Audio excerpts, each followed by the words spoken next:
How I handle negative energy. How to handle negative energy. Hey y'all, so today I want to talk about something we all run into, negative energy. Like, it doesn't matter who you are or how zen you try to be, that stuff sneaks in. It's just a part of life.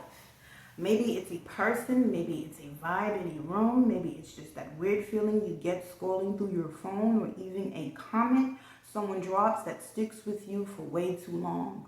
You know that feeling, like your energy just dips, or you kind of get tense or heavy for no clear reason. I've been there plenty of times, and honestly, I used to just let it wreck me. I mean, I thought I had to be nice to absorb it all, to keep everyone happy. But now I try to do things differently. I try to catch that negative energy before it settles in and messes with my whole day or mood or mindset. So I wanted to share how I do that. Not like a guru, just what works for me on an everyday basis. Okay, first, I used to think being good meant always being available. Like, if someone wanted to vent or complain or be in a bad mood, I'd just be there. But if it sucked my energy dry, I thought that's what it meant to be supportive, a good friend. That's not kindness to yourself. Protecting your peace is not rude or selfish, it's necessary. You gotta protect your space, your emotional, mental, spiritual space. Let me tell you about the old me. When negative energy hit, I tried to fix it. If someone was upset or snappy, I tiptoe around them, trying not to make waves, hoping they'd chill out. If someone snapped at me, I'd spend hours turning it over in my head, wondering what I did wrong or how I could have been better. I was exhausted, y'all. Just exhausted. And honestly, I was giving away my peace like it was free. I thought it was emotional availability or maturity. Turns out it was just ignoring my own self.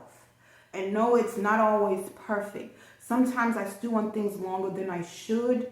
And no, I'm not always perfect. Sometimes I catch myself spiraling. But the difference now is I catch it sooner, and I try to pull myself back from before it wrecks my whole vibe. So here's what I do when I start feeling that off energy. Step 1, I try to ground myself. Sounds fancy, but it's just me pausing. Literally stopping what I'm doing, putting my hand on my chest, and taking a few deep breaths. Sometimes I'll say in my head, come back to your center. Sometimes I'll imagine all that chaotic energy sliding right off like a water off a raincoat. It's a little mental trick, but it works. It helps me remember I can choose what energy I carry, and that's powerful. Step 2, I don't match the energy. This one is tricky, because when someone throws shade or gets snappy or just has negative vibes, the instinct is to snap back or argue or defend yourself. But I've learned not every drama deserves my energy. Sometimes the best response is no response. Sometimes it's just walking away or staying quiet or changing the subject. Matching petty energy only drags you down. And honestly, it just keeps the cycle going. So I try to hold my own energy calm and steady and neutral, and not get pulled into the mess. Step 3, I clear the space. After I've been around heavy energy like stressful work meeting or an argument or even scrolling through negative social media, I try to reset my environment. That might mean turning on some chill music, opening a window to let fresh air in, burning an incense, and sometimes I just say out loud, I'm letting go of what doesn't serve me. Like a little ritual to mark the shift. Honestly, energy hygiene is just like washing your hands or showering. And it's not about being perfect or spiritual. It's about taking care of yourself. Step 4, boundaries. I used to hate saying no. I'd feel so guilty, like I was letting people down or being selfish. But here's the truth. Saying no is sometimes the kindest thing you can do for yourself and others. Not in a harsh way, just simply say, that doesn't work for me right now. I can't take that on. And yes, some people will get mad or offended when you set boundaries, but that's on them, not you. Your peace is more important than anyone else's feelings over you protecting yourself. Step 5, check in with yourself.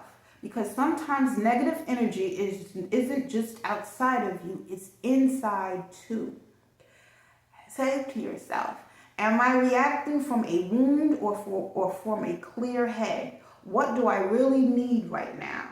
Sometimes I need rest. Sometimes I need distraction. Sometimes I need a nap. Also, I also want to say this. You don't owe anyone your emotional labor, especially people who are constantly negative or toxic. Even if they're family or people you've known forever, it's okay to love from a distance. It's okay to step back to protect your peace. Walking away or putting space doesn't mean you're giving up. It means you're choosing health for yourself, and that's what counts. Handling negative energy is a process. It's not about avoiding every bad thing and being perfect all the time. It's about noticing your energy feels off, taking a breath, and choosing to change your vibe. And honestly, I still mess up. I still take things personally, but I'm better at catching myself before I spiral. Also, that's my long-winded way of saying protect your peace.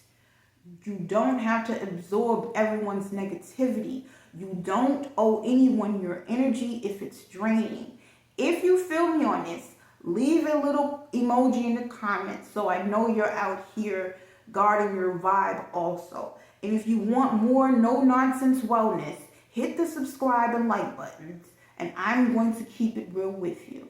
Until next time, stay light and take care of your energy. Bye for now.